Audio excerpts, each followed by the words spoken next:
Hi, I'm Catherine Chandacosta. I'm the Director for Policy and Advocacy at the Electronic Frontier Foundation, and this is Gate Crashing, a series of interviews between me and a number of people who have made things online, made those things they made online into skills or careers or other things that they may not have been able to do if they hadn't been able to start on the internet. Because there are many bad things about the internet, but these creators, writers, comedians, everything, being able to share what they make with us is not one of them. Jointly together, we both are co-editors of the Rec Center, which is a weekly newsletter that kind of does fandom news and fan fiction recommendations and art, and generally just kind of is a news source for stuff to do with transformative fan work. So we've been doing that since what, 2016 or something? 2016. Yeah, Yeah. many years. And obviously independent of that, we both have many different side projects, including both of us being fandom journalists. You think of your fandom journalism as a side project? Well, I mean, I'm mostly a film critic, so Yeah, we're both journalists. Gav's more of a critic. I'm more of a reporter. I definitely write more about fan culture, and I don't do very much like review and criticism. Yeah, and we are both independently podcasters. I've had a podcast for the last 9 years called Fansplaining. Um, and that looks at the various fan culture behaviors, mostly centered around transformative fandom, but not exclusively. How did you guys get started in fandom spaces? Like well, fandom itself, or as I was a young professional? youth, a tiny Before. child, an 11-year-old Just like Harry straight Potter up, fan. okay, straight I, up I fandom. wanted to read some Harry Potter fan fiction when I was 11, and much has changed since then in many regards. But at that point, that was the all-consuming culture of my kind of early teens. And that's like my entry point, which I think is very typical for sort of elder millennials. It was like the big explosive mainstreaming of fanfic where it got loads of kind of, attention in the press. And then a lot of the people who were big name fans during that period who are sort of 10, 15 years older than us then became published authors, not in the same way that you get fanfic published authors now where it's a lot more open, but like they got kind of industry connections that way. And I think a lot of people who kind of came in through Harry Potter fandom then shifted into other fandoms later. Wait, how did you learn about fan fiction though? Now I'm interviewing you. I'm taking charge. Name. Well, Yeah. as a child, I loved to read broadsheet newspapers, and I read a broadsheet newspaper article about Harry Potter fan fiction, and then Googled it on whatever search engine was being used in 2001 when I was 11, and immediately started reading and writing Harry Potter fanfic. So, This is exactly what I like to hear. I love this. yeah. I'm a bit older, not that much older. So like I was writing fan fiction before I had the internet, just in notebooks and stuff, which is pretty common for people who have a certain age and older, I've found. And then when we did get the internet, I was really into Buffy and I started going on Buffy fan sites. And this was in the late 90s, so you could imagine the aesthetic. And I came across a story where Giles gets turned into a vampire, and I thought it was like a prediction for what was going to happen in the show, and I was like really agitated, and I didn't connect at all like what I had been doing, which was writing fan fiction longhand, including about Buffy, with that. And I had to ask a friend, and she was like, "Oh, it's fan fiction." And I was like, I had no idea, right? But it wasn't. It was. I also joined Harry Potter then a few years later, and it was really then with all the archives and then fanfiction.net spinning up and all of that, where it was like really diving headfirst because in the 90s it was obviously so much more scattered where you could find stuff, right? And these various web rings and stuff like that. This all came about thanks to the Christopher Nolan film Inception, which I was very into for like 2 years. And that had a very intensive transformative fandom, which was completely separate from all the kind of fan theory, traditional Christopher Nolan film fandom. And I just was a very prolific writer for about like 1 to 2 years because I had just graduated university and was extremely unemployed. And I was kind of like going around on the subway in London, kind of writing longhand in a notebook. And I made loads of friends through LiveJournal, including Asia Romano, who is a journalist.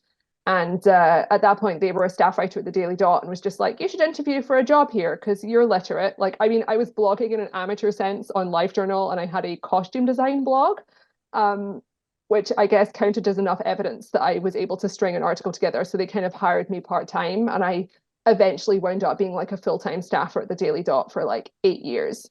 And because I had all of this like depth of knowledge about fan culture, I ended up doing a lot of coverage in that area because, you know, it's one of these things that like gradually has become such a kind of front-facing, like dominant part of internet culture. But like at that point, there were so few people who understood what they were talking about from a kind of personal perspective. And I was able to interview people. And it was like, even now, I mean, I'm sure we're going to get into this more later in the interview, but it's like there's there's a lot of sort of unspoken social rules in different parts of fandom that like a lot of journalists don't get, or basic stuff like just quoting chunks of someone's fanfic and then kind of making fun of it in an article is something that just continually happens. And it's like, you're not going to build relationships within a community if you don't have respect for and knowledge of the community, which is a basic kind of tenet of journalism that, you know, makes sense even if, like me, you've never done any actual official journalism training, you know, at college. I studied ancient history, which has not been relevant to most of this process. I remember you and Asia very early on in this wrote that like guide Yeah, we about wrote like like a basic style fandom guide to covering terms. fandom, which was mostly useful that we would point it at whenever we got a new editor. We'd just be like, here's the rules that we made up for ourselves. Because I don't think anyone else was reading that. Like, I don't think other journalists were consulting it, although they should have done in the I mean, I was like, we wait, already someone knew. else wrote this. I know, but it's like because of the way the dictionary works, they were like, well, the dictionary says, you know, fan space fiction, and I was like, look at these journalists who already did it. Every single Yeah, new editor, I'm had fan to fiction, now one I've given word. up on this fight now. It's fine. It's fine. Um, well, okay, so my story into this is I mean, if the question is like, did fandom like prepare you for a career or whatever, like sure, in a sense of like very into It's more yeah, like how did yes. your like why did you end up in a career that is fandom related? So I was an English major. I graduated a little bit before Gav, because as I said, I'm older, and so also having that similar sort of cool time with the recession. Um, but when I wound up doing a lot of cobbled together, um, what do you call it? Like freelance editorial work across all sorts of different organizations, just because a lot of them had like a little extra money and couldn't hire anyone new. But then I wound up in a full-time role at the New Yorker in 2009, and 2010 or so, I started writing for their books blog, even though I wasn't, I was working in production. I was making the magazine, but they had reached out to me. Um, and so I wrote a ton of pieces for free for NewYorker.com. And a few of them were pop culture. Actually, a fair number of them were pop culture, but like anytime it kind of hinted at fandom stuff, I would be like, oh, I gotta pull it back. Or they would actually tell me, like, no, don't go there at all. Right. I mean, like, this was the New Yorker is still not the most fandom friendly publication, I would say, 15 years later. But like I remember I once told a colleague that I had written fan fiction over the weekend, and she looked like I said I had like she looked so disgusted, right? And she was like, don't ever say that word in this office again, right? So I think that's an indicator of what the time was like. Um, and I started writing for The Millions, which is a pretty big book site at the time, and 50 Shades of Grey came out. And every outlet then started being like, what is this fan space fiction? And why is it so sexy? You know, like, and how can we make some more money off of it? And I got really mad. And so I was like, okay, I'm gonna write a fan fiction article. And so I wound up writing a bunch for them, but it wasn't until a few years later when I was in grad school and really studying fandom, that I wrote a piece where I kind of self-identified as a fan, and then I was sort of off to the races. And people started approaching me and asked because it was 2014, so they were like, it was this height of mainstreaming. You know, the MCU was like reaching this apex, and everyone really wanted to be like, what are these? Are these fans toxic? You know, like why is the showrunner keep getting in an argument with their fans on Twitter or whatever. And so it's a very big time for editors to really want just some level of expertise. And so that actually made me like quite in demand. And so that's around the time we started fansplaining the podcast, with my podcast partner who worked in Hollywood at the time. So we had these kind of mainstream intersection roles where we were trying to explain fans to these industries, basically harm reduction to have them not treat fans poorly, essentially. I'll just tell you guys because I think it's interesting. So for me, I always describe my work as like creative adjacent, which is to say like supporting people who make things. I graduated college in 2010. So also the recession. Yeah, we're the same age, I Cool, think. cool Also a That crew. was great me time. too. Um, I'm so old compared to you guys.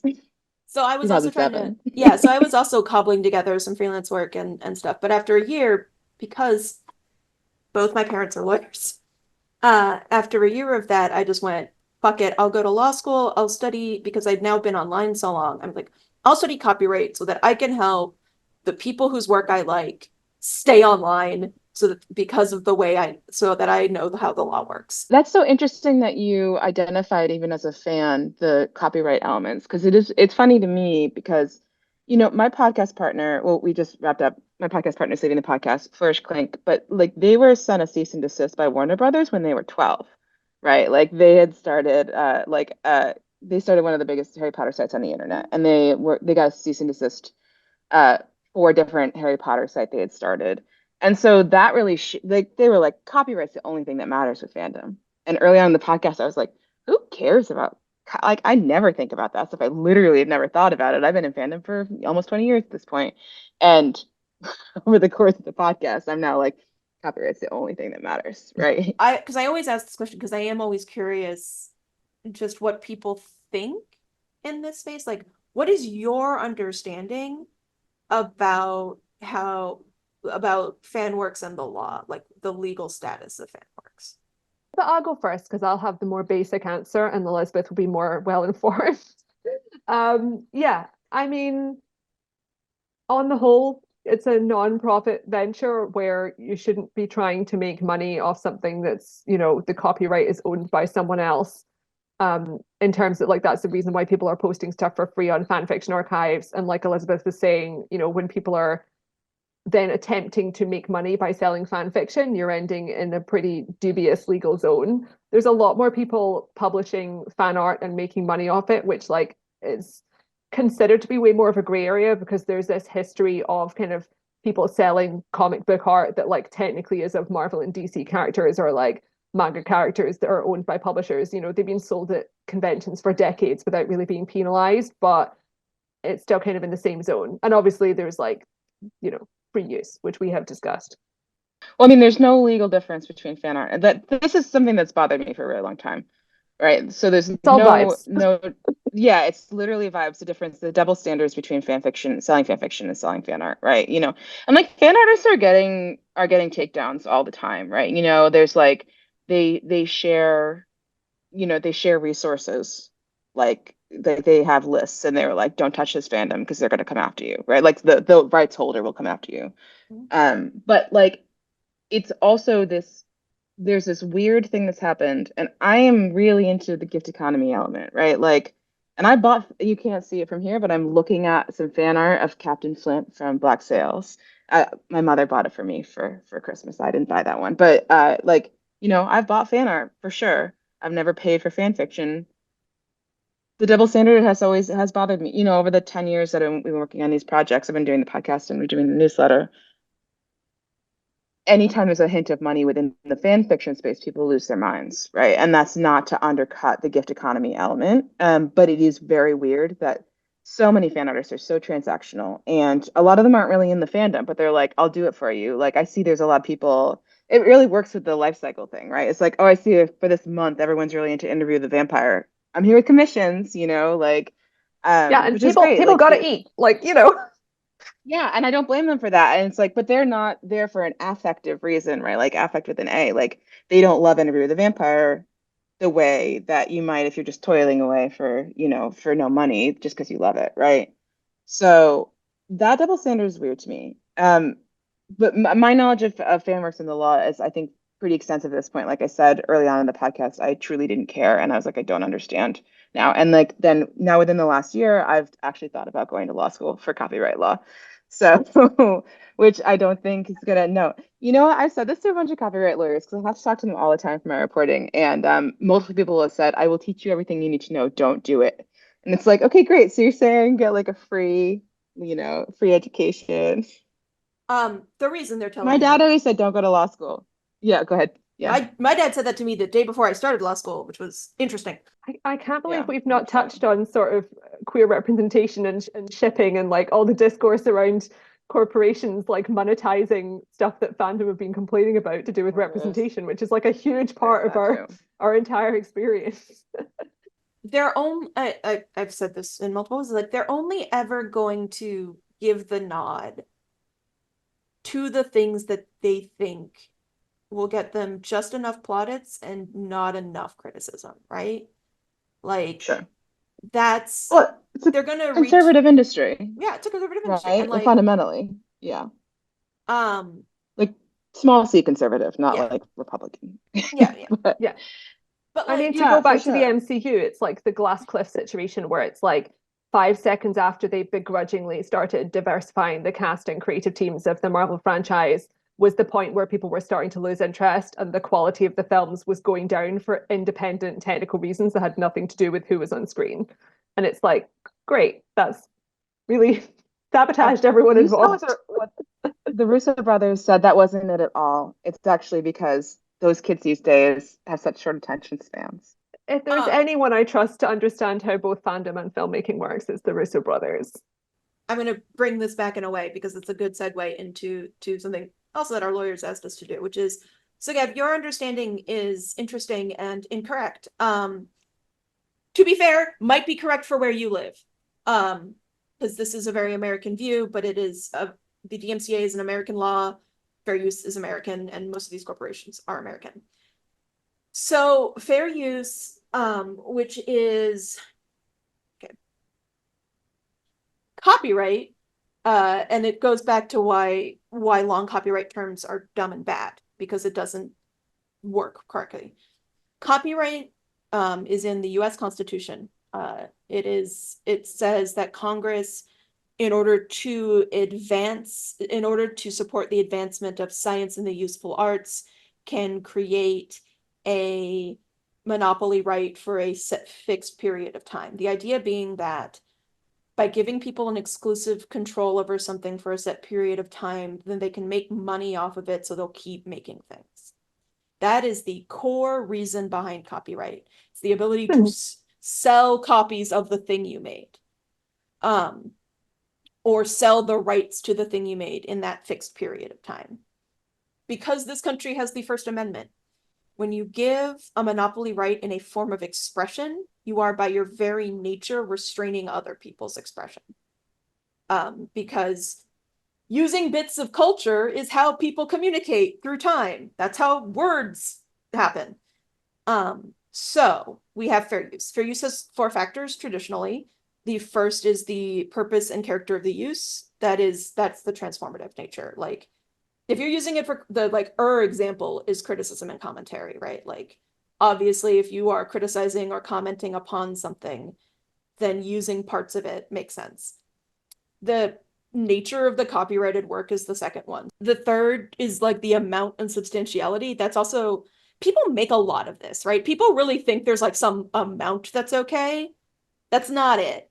You can use the whole thing if all the whole thing is important to your point. Like a parody song uses the whole song. And then of course it's the effect of the potential market or the value of the work.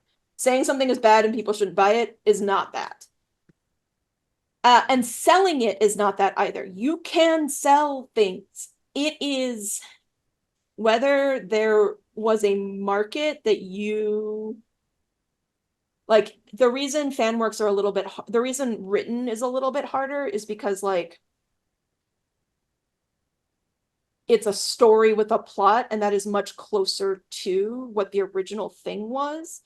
And so you might be getting in the way of the ability of the owner to make their own derivative future sequel because you've interested people in yours. So like that's actually why that sort of line exists, is because like the ability to sell the rights to a sequel or write a sequel is part of copyright, whereas like redrawing something in a new style is more obviously transformational in the eyes of like a jury or a judge. Like that's where that sort of pops up. And if I'm wrong about any of that, an insert of one of our lawyers will appear in this video to explain it better than I could. But that is, and the terror of getting sued is just being passed down from like generations of people who were afraid of Anne Rice or like George Lucas suing them for publishing their zine in 1995. So the way the DMCA Section 512 works is if you are a website that hosts content by other people, you will not be liable for copyright infringement by those people for hosting that material if you have a mechanism by which someone can send you a DMCA takedown and you take it down, as well as a counter notice system. That's the legal framework. Because of the way that fear works, major corporations fear other major corporations. They do not fear independent creators. So that's why you get things like Content ID and other filtering, because it's basically an agreement that will do more than the law requires if you don't sue us, right? We'll give you access to these special tools to get more things taken down. And so that's a terms and service thing. And like the way this has worked is, I wrote 10,000 words on this in my white paper. They've interconnected the two because the DMCA also requires a repeat infringer policy, which is usually, because of the way it works, the 3 strikes that you often see. And so they'll have things that are like not the DMCA, but they'll frighten you with the possibility of losing your account so that you won't challenge the thing that's a terms and services versus the legal thing. So like if you get a Content ID thing and you try to challenge it, it'll warn you constantly that challenging it puts you at risk of getting a DMCA takedown and therefore a strike. And like they're trying to basically herd you into compliance. And I talked to a lot of those kinds of creators, and there are some who like went like either have lawyer friends or like went to schools and they're like, I know what the law is, and so I challenge it. But many other people are just like, I just don't want to get sued or hurt by a giant corporation. Totally understandable, but it means the system isn't working the way it's supposed to. It is not balancing the rights the way it is supposed to.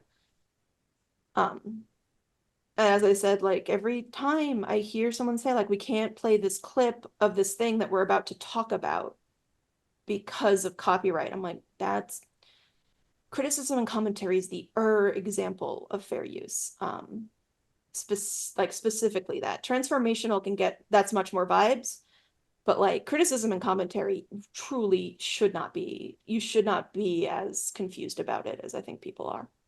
But I mean, it's very like, I mean, even thinking my, my podcast partner got the legal threat from Warner Brothers when they were 12. They were sending them to 12-year-olds, and they were all like, oh my God, okay, okay. And this was happening. Paramount was doing it to Star Trek people in the 90s, right? Anne Rice, obviously, there's all these cases from around that time. And part of the reason that it didn't stick was because there was a lawyer who was an adult in the fandom who was like, no, you don't have a case here, right? And so I feel like we still see that at such a larger scale now, right? This kind of idea of it's not just oh, I don't want to I don't want to get involved in this. I'll just take it down or whatever, right? Like you see FanWorks creators getting their rights infringed, but they don't have the legal, they don't have the money to bring a legal case, right? Like these people who are getting their stories sold on Etsy. Again, they're the fan fiction writers are the ones who are being infringed upon, right?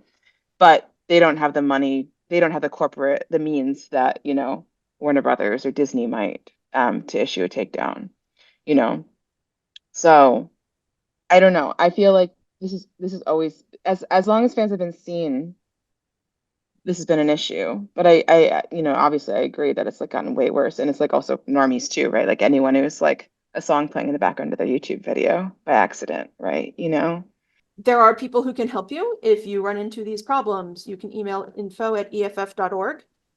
If we cannot help you, we have a list of cooperating attorneys who have agreed to help people, sometimes at no cost, sometimes at low cost, et cetera, and we will try our very best to get you help. and I would dearly love it if people would do that as much as they can, because I want people, I don't want people to have to learn copyright law on their own. That is unfair and cruel. We learned it so you don't have to.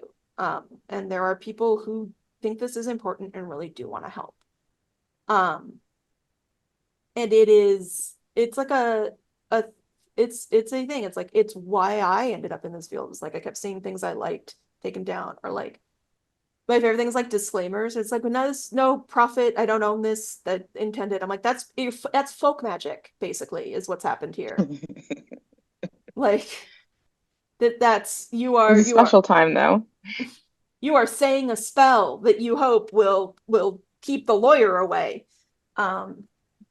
So People get so wacky with them too, you know. I don't know. It just makes me just remember. It just makes me feel like a teenager when I think about those. So, I have um a question for you. Uh do you guys hear from a lot of FanWorks creators, or do you mostly hear from like creator economy folks?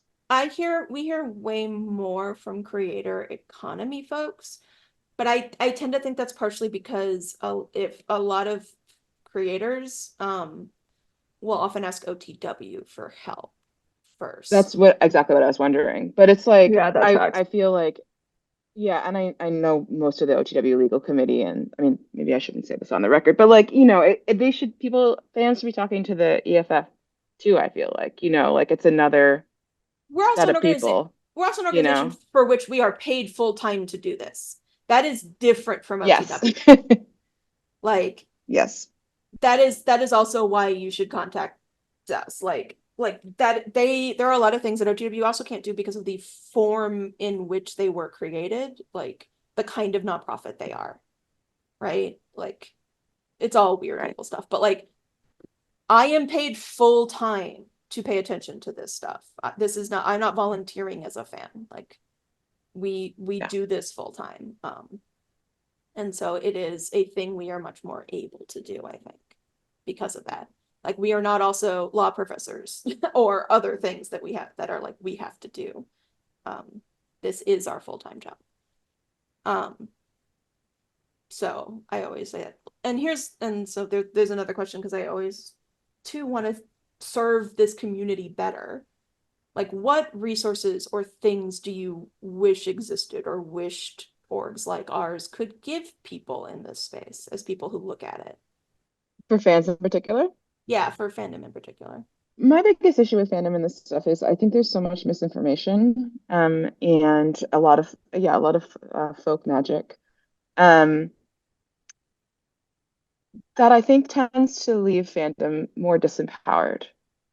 You know, like when you know, I reported on the manacled situation, and people in my mentions were saying absolutely zero pennies can ever exchange hands over fan fiction, or you will immediately be sued by, you know, by Warner Brothers, right? And it's like, that's not helpful, I don't think, to the fact that you have thousands of people who are misinformed about the not even the nuances, but even the basic structures of fair use, right? Like I think knowing fair use and what it actually means in practice empowers us. And so and I don't think that can all fall on the OTW. I think that yeah, they are volunteers, and they are also like filing briefs for very specific things that start to feel in the weeds, but I think are important for them to be, you know, weighing in on, but it's not really speaking to fans. And that's not a critique of what they're doing. It's just like, I think that providing, you know, I don't know.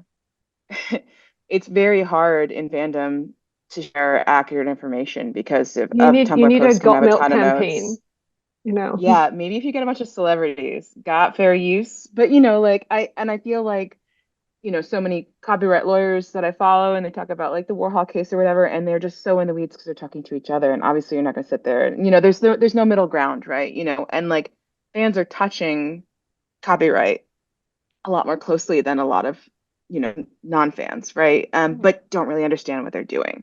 And so yeah, I think you should just educate all fandom. That's my recommendation. Yeah. So no, I don't know how to do that. I honestly don't. And it's really hard to fight this. But yeah, maybe like more speaking to fans directly and understanding what the nuances are, I think would I think would benefit all fans if more people knew how the law worked.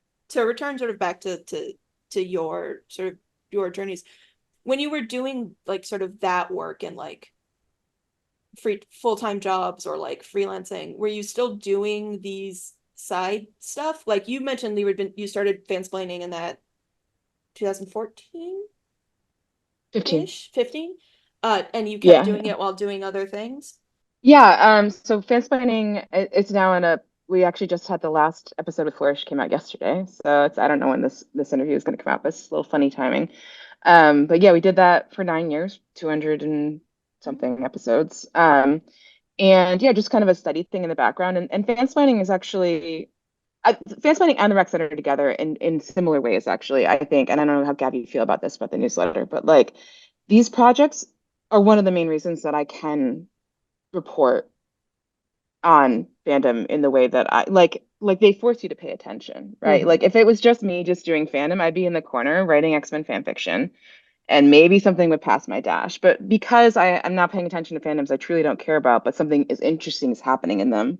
You know, like, oh, this is just the latest example of like, I mean, I could think of 17 examples. And you know, I think about like I used to edit for a few years. I edited a science and tech publication, and we really focused on climate change. And I paid so much attention to to climate, you know, because we were doing a newsletter, and I had to put in relevant links or whatever. And I was looking for journalists I could commission to cover that stuff. And the second I stopped being an editor there, I don't know what's going on with climate change now. It seems bad, you know, but like it's so in a way I've been very grateful for these side projects, even if they do take a lot of basically volunteer hours, like the rec center we do for free, actually at a loss.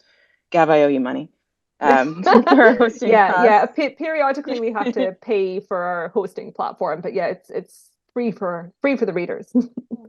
Right. And then fansplaining and it makes, you know, some money on Patreon, but not enough to really cover labor costs. And so it's like, you know, but then we're doing it within fandom, and fandom is all about the gift economy and people making things for each other for free. And so it's like you know, I think we both sit in a little bit of a weird space that way because Yeah. we do make some money off of there's people writing deep analysis meta of fandom at large totally for free. And Yeah. we might do that in an article I that we mean, get the paid thing for. about the rec So center, to kind of explain that a bit more to viewers who I assume mostly have definitely not heard of it, is that the format we often have kind of guest contributors coming in. So like we typically like the format is we start with a block of like 3 articles that have come out that week that are interesting within the kind of fandom or pop culture sphere that's kind of relevant to our readership.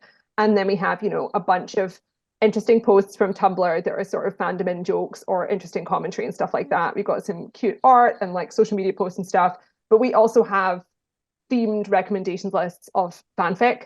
And obviously, Elizabeth and I have a limited scope of stuff that we personally know about and are interested in. We do not have our fingers in like the pie of 50 million different fandoms all times. You know, I think, you know, Elizabeth's only into a couple of things. I'm into like a few things at the same time. So okay. we are constantly soliciting recommendations from our readers and trusting that they're not going to recommend something that's terrible. But we also have people who come in and they write, you know, they write a manifesto for why people should be paying attention to a particular fandom or explaining something that like often it's quite cool to get people who to explain stuff from like non-English language origins because like the way things kind of trickle into English language readerships and fandoms is like needs a bit more explaining on kind of Western internet and that sort of thing. So yeah, we have stuff like that and like particular fanfic trope themes.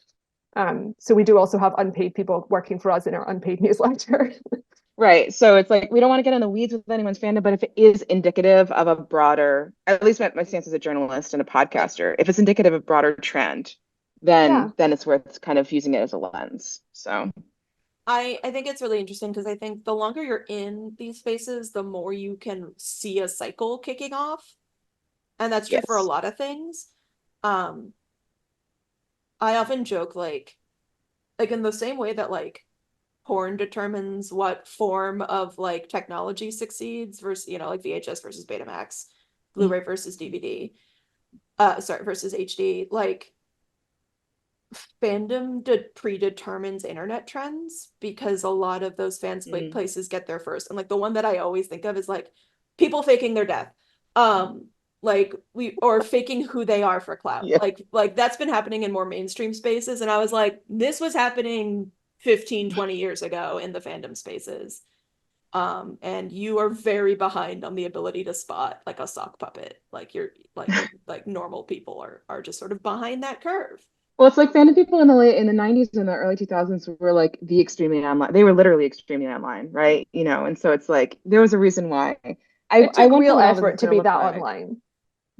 Yeah, exactly. And so I am curious what this is all going to look like in even a few years, let alone, just because my podcast partner is leaving, so we were just looking at when we started the podcast, so we were doing a reflection. That's why I'm thinking a lot about 2015, right? And it's like we're in a very different place now, and it's kind of weird to think about, like, especially the scale of fandom is so much larger, right? There's younger people are kind of a lot of them are like default fanish. The ways that people approach media is very fanish on a broader level in a way that's will be very alien to us, all of us in the year 2000, Yeah. I mean, we're basically now So in the post MCU era, which is going to be kind of the Wild West, I think. Yeah, yeah. I kind of wonder if because we moved towards like centralization of fandom for a long time of like everyone's in one place regardless of your fandom versus like the web ring era. Yeah. And like individual archives for individual properties. And I wonder if we're going to be splintering again as we move into Yeah, a newer because kind era. of Twitter is disintegrated. TikTok is heavily algorithmically based. Like something Ryan Broderick's been writing about in his newsletter Garbage Day recently is kind of just stuff about like people are getting way more niche. Like people are going into private discords and that sort of thing and getting into stuff that is like structurally it's a fandom because it's a little culture of people who are obsessed with the same thing. But it's basically the opposite of something like the MCU because it's like some bizarre music trend that's like got a made up name or some micro celebrity that you've never heard of, or like the Arctic Explorer fandom, which is so intensive. I one of my favorite like Tumblr posts once was like when they were talking about like, oh, you want to monetize Tumblr and its most famous memes, the cask of Amontillado Yeah, and the terrible copper of this Egyptian merchant. Like, yes, Right. And Dracula is the most yeah. popular, like, yeah, for sure. But like, I mean, we've been looking at this, like, fans moving to Discords, moving to private spaces for the last decade, right? Like, kind of as, yeah, I think, a reaction to the fanish monoculture that was trying to be created in the MCU era, right?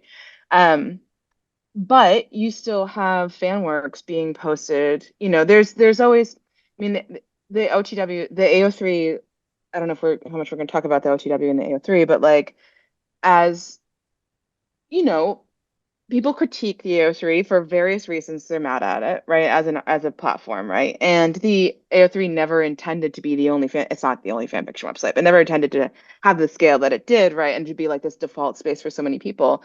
And the argument is always, well, go make your own. Right. Like you can look at it's open source, right? Like you could just take this code and spin up your own thing, right? And for the most part, people don't, right? And so like certainly for conversation, I think they're moving into private spaces, but like there are still a lot of people who are in these big, not Finnish monoculture necessarily, but like there's a lot of people who are still on Tumblr and don't like it. The people who are on Twitter and don't like it, don't think it's serving yeah, their needs, right? Mhm. But they're not building new spaces. yeah. I mean, it They're definitely like kind kind of of migrating. overlaps. I was just going to say it kind of overlaps that sort of generational shift in terms of like DIY culture because like you look at kind of the Gen X people who were building all of those fan sites when we were younger and who are like the originators of AO3. um, that's like a period when people were much more kind of DIY. The internet like wasn't as officialized. Obviously, there was much more like personal websites and not just like five big platforms. And also just the concept of like building your own computer instead of someone who's grown up with a computer that like is just apps and probably just like your phone. Like the stereotype is that younger generations haven't been given the option to develop those DIY skills because they've been trapped with technology that like you don't really interact with. And I'm sure that like Catherine, like your kind of workspace, I'm sure is far more in that zone and can talk about that more in a more informed way than me. But you definitely see that within fandom where people kind of don't they have this sort of like learned helplessness attitude where they're like they don't think you can build your own space. And like I'm not building my own space because I don't have the time and energy and don't really want to, but like I'm sure there's some people out there who could, but like they don't realize that that's an option and you need to have that sort of mindset open to yourself. In my space, it's a really we actually run into this a lot when we're talking about like you could do this, but what's the best way to incentivize the better behavior. I saw a really interesting post yesterday, actually. Gavin just sent it to you because it was interesting to me. Um, but it was talking about, I think with fandom in particular, and I'm not trying to paint everyone's private spaces with a negative brush, and like I certainly enjoy my private chats about my fan. I'm not doing all my fandom out in the open. Like it's really nice to have a, friend that you can privately, bond with over stuff, right? But what fan fiction writers have been reporting across all different kinds of fandoms over the last few years is a real steady decline in quote unquote engagement, right? But especially in comments. Mhm. Um, and so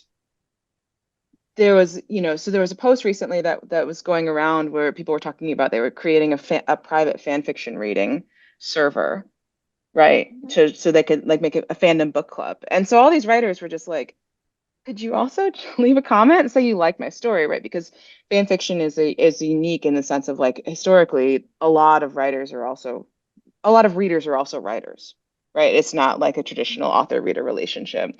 But you have a lot more people now who are the scope has gotten so large, but a lot of people are just not participating, and they're like, "Well, I love that story. I just want to talk about it with my friends. I don't actually want to be in community with the person who wrote it." And so there's this post I saw today that was really interesting, or yesterday, that was talking about the idea of like a tourist. So it's not even lurking, right? Like we were lurkers in the 2000s, but we felt like we were kind of in the community, even though we were totally silent. They'd never know we were there.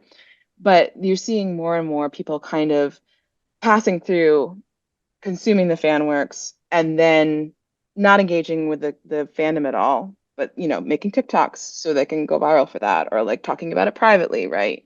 And I think that that's not a great that doesn't say to me that anyone is going to be building anything where fans can get together, because that's not even the way some fans, especially newer fans, I think, are even thinking about what they should be doing with fan works.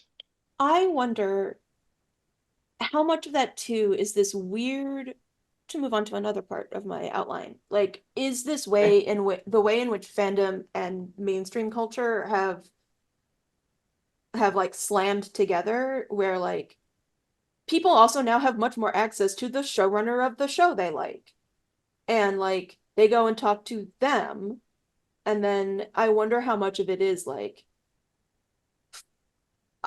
like weirdly the like I yell at the creator, but the fan work artist is not the person I interact with, even though we are much more of a parody, right? Like Yeah. it's a weird flip in my mind. Yeah, I mean, there's Yeah, sort of that's a int feedback loop within what kind of platforms. It's just sort of like, we were talking about how interactive LiveJournal was, and a lot of older fans kind of complained that other platforms now aren't as interactive. And it's like, it's a chicken or egg situation. Like you can't really tell because there's a lot of Twitter fandoms, probably less now than before, but there have been a lot of Twitter fandoms that are extremely interactive. And there was far more commenting culture than you'd see on AO3 because people were posting serialized fanfics in individual Twitter threads that then had like devoted audiences but aren't archived in the same way. So, there's weird ways that people interact with the platforms they use, basically. Yeah, but I mean, texturally, like for sure, I agree with you. But like texturally, that's very different than the idea Yeah. of I'm going to post a story, an installment on LiveJournal, and then there's going to be a big thread of comments, and then Oh, for sure. I can leave a comment, right, and then you can comment on my comment, and we can, you know what I mean? This kind of interplay, right? Or like, yeah, people always go back to the kink memes, but like I feel like it's so emblematic of what fandom was at that time. This kind of idea that anyone could toss out a prompt, anyone could take it, someone else could take it in a different direction. Then maybe you spin it out and it becomes a whole story. Then it gets archived. Um, Whereas now, I think also a lot of this does come from the creator economy and the professionalization and the kind of sheen of it. People commissioning fan art for their own fan fiction, people making these fancy covers, people trying to make it as flashy as possible because you want to get the engagement, right? And of course that's going to make it feel like this manacle situation. They're buying these books because they're sorry, I just got a text that was very distracting. This manacle situation, people are like from outside of fandom are just buying the book because they don't even know it's fan fiction because they can't tell the difference, right? You know what I mean? This kind of collapsing because we're all trying to make everything look so shiny all the time, because of the way the platforms have trained us. I would say Sorry, go ahead. another thing the platforms have done, and they did it for everything, despite what literally all studies show, is the devaluing of text, of Yes. text Yeah. communication versus video or image. Which does make it makes having a long conversation harder. Like reading a conversation on, say, Tumblr is difficult. And I love Yes. Tumblr, but like it's not built for that. And very few spaces are. Weirdly, Twitter was one of the few where it was really text. It wasn't much else. I always laugh about how like fandoms were going to Twitter and it was giving Twitter a boost, and then Elon bought it and killed this growth that they were having in an absolutely brutal way. But also, like, the undercurrent of this is that the way those platforms are designed is not to foster deep relationships. They have all been kind of finessed into a way that's geared toward advertising and engagement. And engagement isn't really the same as like the kind of interactions that create friendships and long-term kind of commitments, right? Because you obviously you can make friends on any platform if you have like the right personality and you're finding ways to communicate separately and that sort of thing. But as we've kind of been discussing, it's much harder to do that on certain places than others. And like, if you're on TikTok, that's probably the hardest of all, because if you're intentionally doing something that is like, at best you're participating in a conversation by posting your opinion and then having other people reply in comments. And at worst, you're just trying to get like, the adrenaline rush of having a popular video. Yeah, and I think when you talk about like engagement is based on novelty. It's not based on the long-term satisfaction of something that you go back to all the time, because they want peaks. They don't want, I mean, we could get into the entire broken system of 3 months being how every company cares about its numbers rather than sustained growth over time. I have written about that many, many times. But that's what it sort of comes down to. That's what the platforms are chasing, is being able to report peaks every 3 months to their investors. And so that's how they built their algorithms, and that's how people think things work now. And I don't necessarily blame anyone, but I think it does come down to like in like the copyright space too. I was like, you truly do not understand what the fights used to look like. Mhm. And then they come back again and you have to re-explain like why those fights look this way. And how lucky slash unlucky you are to have seen to be here now, or to not be, or to be, or to, how lucky you are to be here now versus how, like, not to say that like it's like it is sort of not a wash, but there are good things and bad things about every iteration of this stuff. Like AO3 is a good thing. It's good that this exists. It was not intended to be what it has become, but it is good that there is a non-profit place for you to store things, because every single time I'm trying to find something and I see a link to like LiveJournal, I'm like, oh no, it's either going to be gone or in Russian. I cannot click that link. Some of it's still there. You should click it. Every time I go, all of the ads are in Russian. That is true, but sometimes the text is still there. Similarly, that's why the web archive, the archive.org is so important. The Internet Archive Yeah, is absolutely. because I also think when you talk about like the cycles are short, you are also seeing people post and then delete their stuff so much faster. 100%. I reported on the AO3 has this next of kin feature, right? So you can designate someone if you die or are incapacitated to take control of your fan works. And I was shocked to learn. So first of all, we've been seeing people talk about deletions for years, right? Tons. I joined my current fandom 6 years ago. Tons of stuff that I saved link-wise, gone, right? Or like I'll be like, I'll try to find it. I've got pretty specific, tags and search terms. I think I remember like these details, absolutely gone.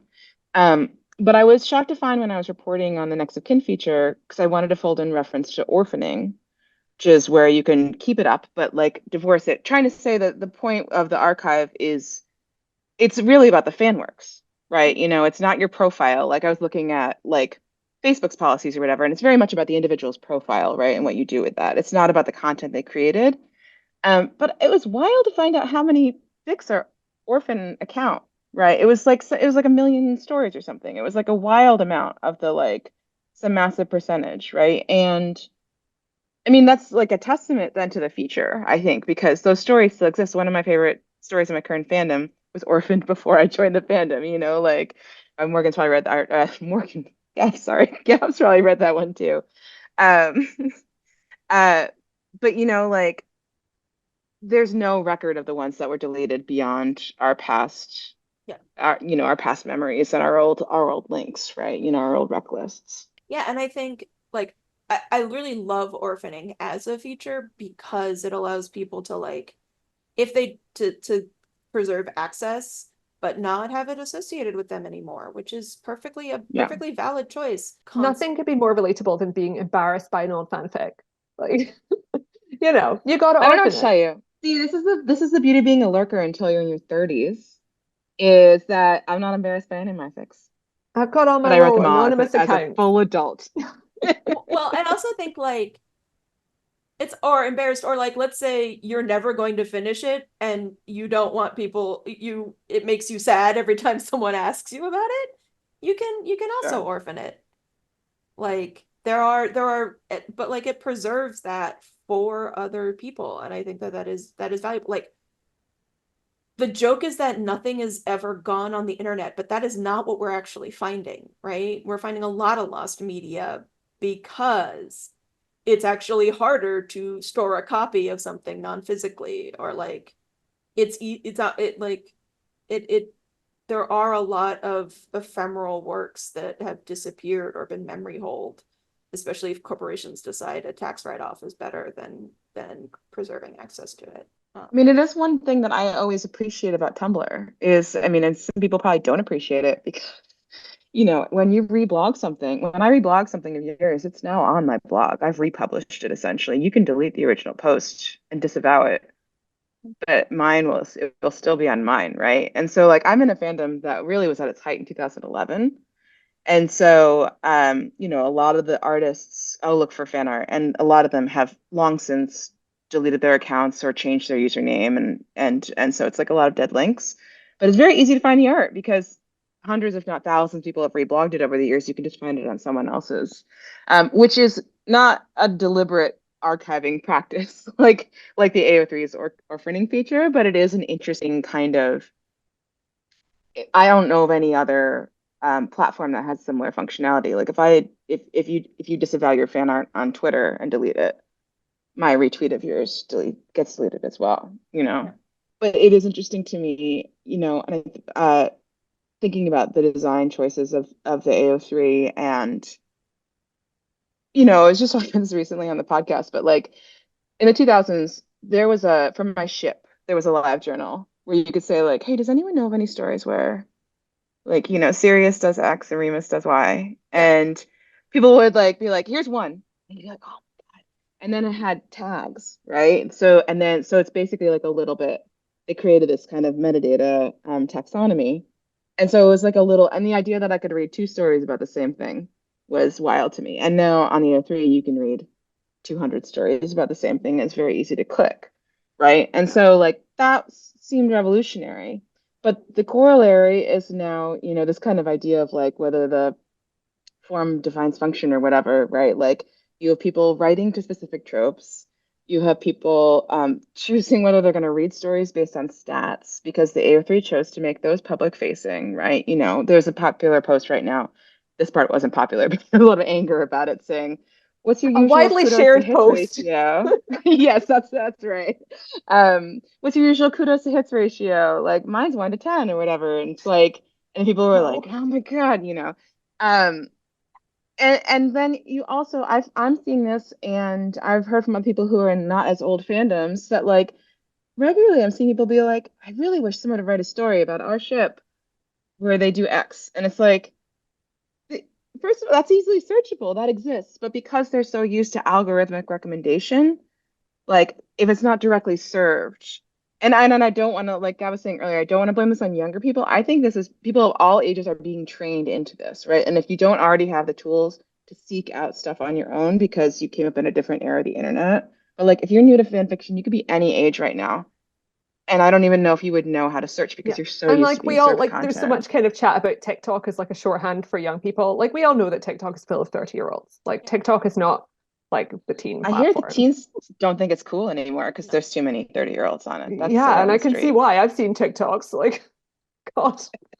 But Also, yeah, unrelated, but I just want to give the disclaimer that we have cited Harry Potter many times in this episode because it's part of our cultural lineage. We have Formative. divested ourselves from Harry Potter at this juncture. This is not an endorsement.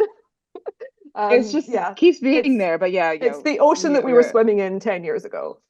I'm actively not. We're both actively not engaging with Harry Potter No, currently. it's So no. thank you for that clarification. I think, yeah, because like the other one that I've seen is like people are like, I wish if I got to the end of a story on AO3, there'd be like a recommended because. I'm like, no, you don't. It's not. Come There's a on. simple way But to the get thing is, that. you You wouldn't be you write asking that that. question. Yeah, but also like if it was easier to make friends and build community, that question answers itself because Yeah. your new pal is like, please read my new fanfic in this, you know. Right. It's Or it's you make a rec list. Like, yeah, you like this story? I like this story. Here's five more that I would recommend if you really vibe with this, right? Like, but I am the recommendation. It's not an algorithm, right? But like people don't do that. yeah, it's like so like web like 1.0 or 2.0 was a lot of like finding people who had similar interests because you that no, and before you were sort of restricted to who you could find in person. And this the early web like broke that, so that made it much easier to find other people who could tell you about things that you would like similar. And now we've moved, it's like the idea of the dead internet, right? Like, and now we've moved to the point where like you're just only ever interacting with algorithms and bots and not other people for content. And like Right. that's not but I keep wondering the more we get to that, the more like we return to this fracture. Like I see this in like online media, right? Like there was this explosion of independent online media, and then investors and money companies thought that they could make billions of dollars off of journalism, which has never been a thing, uh, because they thought it was tech and not writers, right? And then they all bought these things and then couldn't make money because that's not how it works, and those things are dying. But now you're seeing these journalist collectives pop up in response, and that also feels to me like a return to that older form of internet. And so it is an interesting cycle that I think we're seeing, and it is in my mind the more heartening view. Like not everything is all bad, not everything is all good, and so like there's a lot of doom about the internet, which is understandable. I am famous at work for joking that the internet was a mistake, despite the fact that my entire life and career has been online. But like these small things do give me hope that there's a trend towards more balanced views. I mean, people are out there photocopying zines. So as long as there's someone out there photocopying a zine, I have hope. Not something I personally do, but you know. Well, yeah, I mean, and in fandom too, it's like, I can complain about people. Oh, no one wants to stick around a fandom for more than 2 weeks at a time or whatever.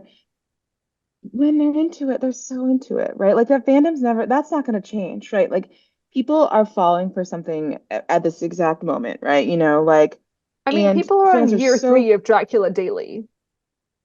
So yeah, sure, right? And like the fan creativity continues to be unparalleled, right? But it just feels like so many things are kind of working against us. And like the simple thing I want to do, which is like, write fan fiction and post it and like makes, talk to some people you know, I, it feels harder and harder every year. So I don't know. I'm a doomer too. If people want to find the things you've talked about that you do, where would they do that? you can find the rec center at buttondown.email/the rec center, which is like hyphenated. I'm sure if you Google button down and rec center, you will be able to uh find our newsletter, or indeed a We better are search engine than Google. I don't know which one because they're all AI Yeah. now, but yeah, it should be very easily findable. We were finalists for Hugo a few years ago, so it is known. And then I'm Elizabeth Minkel at Tumblr, Blue Sky, still on X.com as we're calling it now, officially.